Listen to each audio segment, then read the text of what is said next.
Magandang araw sa ating lahat. Uli, mga kababayan, mga ka-OFWs at sana'y nasa mabuti tayong kalagayan saan man tayo nagtatrabaho ay alam ko na hindi tayo papabayaan ng Diyos. Magtiwala lang tayo sa Kanya.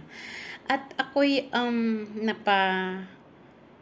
video uli dahil gusto kong bigyan ng dagdagan yung pang part 2 sa yung na-share ko kanina tungkol sa ating kontrata. Yung na-share ko na pwede nating makasuhan ang ating mga amo kung kung nilabag nila ang ating karapatan na basta na lang i-terminate tayo ng kapag meron tayong sakit. Kasi kung minsan ay ang mga amo ay gumagawa sila ng rason kapag nalaman nilang meron tayong dinaramdam or meron tayong sakit, ay pwede silang gumawa ng paraan o rason para tayo ay i-terminate. At ito ang sinabi ng ng Department of Labor. Ito ay Employment Ordinance for all foreign domestic helpers dito sa Hong Kong. At tingnan natin ito. Para ito po ang pruweba. Ito ang sasagutin ng mga amo na hindi sila pwedeng mag-terminate kapag meron kang under medical treatment or meron kang sakit. Ayan. Okay, tingnan natin ito. Ito mga kababayan ay galing dito sa Labor Department Employment Ordinance. Ito ang tanong. Can an employer dismiss an employee who is on paid sick leave?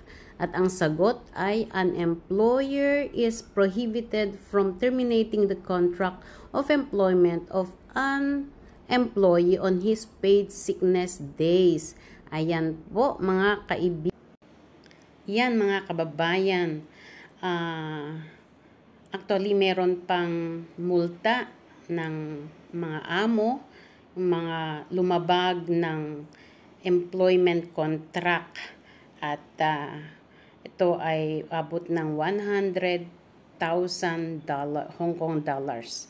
Kaya ayan, ito ang maganda dito sa Hong Kong dahil naaasikaso ang mga rights ng mga foreign domestic helpers. Kaya ayan, ito, tandaan natin, kailangan alamin natin ang mga karapatan natin bilang OFW dito sa Hong Kong. At magbasa tayo para kapag may nangyari sa atin or yung mga karapatan natin. Ayan, so I hope na tignan natin at alagaan natin ang ating mga kalusugan. Huwag abusuhin. Ayan, so maraming salamat at sana nakapagbigay uli ako ng paalala sa ating lahat, lalo na sa aking mga ka-OFW dito sa Hong Kong. At kung first time ka sa channel na ito ay sana makapag-subscribe din kayo para ma-update kayo sa susunod kong mga video. Maraming salamat at God bless. Ingat po tayo sa ating mga lakad at sa ating mga trabaho. Maraming salamat. God bless uli.